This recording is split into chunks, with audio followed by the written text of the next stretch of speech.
दिसायला सुंदर दिसते म्हणल्यावर खायला किती सुंदर लागेल बघा बरं। हे बघा, ही आपला नारळी भात एकदम सुटसुटीत आणि मोकळा फट आणि रसरशीत कसा दिसायला सुद्धा छान दिसतोय। ह्याला टाइम तर अजिबात आणि मोजक्या साहित्यात झटपट होणारा एक 5 ते 6 मिनिटात होणारा भात आहे। ही भात कसा करायचा तर तुम्ही सुद्धा ही व्हिडिओ पूर्ण बघा, म्हणजे तुम्हाला कळल की कसा करायचा। आज करणार आहे आपण नारळी पौर्णिमेला केला जातो ते आज आपण करणार आहे। तुम्ही केलेला भात कधी त्याला चिकट होतो का? ती भात चिकट होणे म्हणून काय करायला लागतं? नारळाचा भात कसा मोकळा सुटसुटीत करायचा ते तुमच्या सोबत मी शेअर करणार आहे। त्याला तर मग आज त्या भात करण्यासाठी काय काय साहित्य घेतलंय ते तुम्हाला दाखवून घे। ही 1 वाटी बासमती तांदूळ घेतलाय मी। ज्या वाटीने तांदूळ घेतलाय त्या वाटीनेच मी गुळ घेतलाय। ज्या वाटीने गुळ घेतलाय त्या वाटीने मी वल्ला नारळ आहे तिच्या पाठीमागचं काळं सगळं काढून किसून घेतलाय मी नारळ। एवढं दालचिनी आहे, 4 इलायची आहे, 5 लवंगा आहेत, ही जायफळ आहे, ही बदाम आहे आणि ही काजू आहे। केसर टाकून दूध तयार करून घेतलंय। ही चवीपुरतं मीठ आणि फोडणीसाठी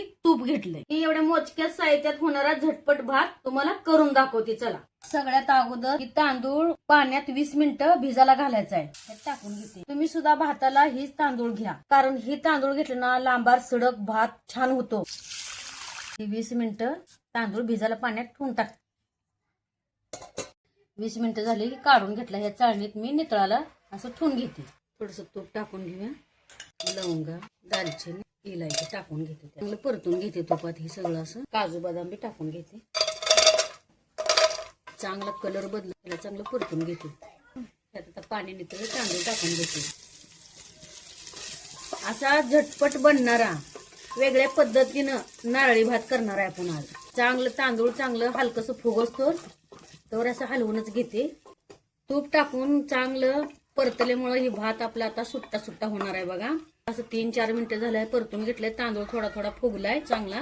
ही वल्ल खोबरं किसून घेतलंय, ही पण ह्यात टाकून घेते। 1-2 मिनिटं असंच ह्यात परतून घेते। नारळ टाकून मी 3 मिनिटं ह्याला परतून घेतलंय। आता ह्यात मी पाणी तापायला ठेवलंय, त्यात गार पाणी वाटायचं नाही बरं का, पाणी कोमट कर। ज्या वाटीने तांदूळ घेतले त्या वाटीने मी पाणी मोजून टाकते। ह्यात 2 वाट्या आणि हे जुनं तांदूळ असल्यामुळं मी 2.5 वाटी पाणी ओतते। चवीपुरतं थोडं मीठ टाकून घेते। हे केशरचं दूध केलंय, हे पण ह्यात ओतून घेते। सगळं असं ढवळून घेते, त्यात थोडस जायफळ किसून टाकते। मला इलायची पावडर टाकायची तर टाका, कारण मी ह्यात इलायची आपोटी टाकली म्हणून इलायची पावडर टाकत नाही। थोडीशी पाण्याला उकळी येऊ देते, मग ह्यात गुळ टाकून घेते। भात शिजायला लागला, उकळी आली, 1 वाटी गुळ आहे, गुळ टाकून घेते। ह्यात सगळं मिसळून घेते। असं गॅस मध्यम करायचा आणि टोपण लावून त्याला 2 शिट्ट्या काढून घ्यायच्या। गॅस मध्यमच केलाय, असा मध्यमच ठेवायचा। 2 शिट्ट्या करून घेतल्या, त्या कुकर थोडा गार झालाय, खाली उतरून घेते। बघूया आता भात शिजलाय का। बघा असा भात शिजून मऊलूस झालाय चांगला आणि मोकळा सुद्धा झालाय भात। मी ह्यात थोडस अजून थोडं तूप टाकून घेते वरनं, कारण भात खायला लय मस्त लागतो। मला टाकायचं असलं तर टाका किंवा न टाका, मला तर आवडतो तसं म्हणून मी टाकलंय त्यात। आणि गरमागरम भात तयार झालाय, खाऊन घ्या। गरमच भात खायला चांगला लागतो।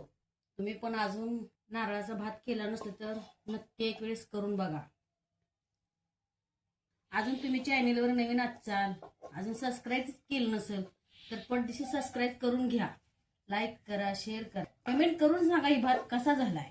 हे बघा, ही आपला नारळी भात एकदम सुटसुटीत आणि मोकळा फट आणि रसरशीत कसा दिसायला सुद्धा छान दिसतोय। असा रसरशीत भात कसा झालाय बघा बरं। दिसायला सुद्धा सुंदर दिसायला लागलाय। दिसायला सुंदर दिसतंय म्हणल्यावर खायला किती सुंदर लागेल बघा बरं। काय नाही, ह्याला टाइम तर अजिबात आणि मोजक्या साहित्यात झटपट होणारा एक 5 ते 6 मिनिटात होणारा भात आहे। ही व्हिडिओ पूर्ण बघितल्याबद्दल तुमचं मनापासून मी धन्यवाद करते।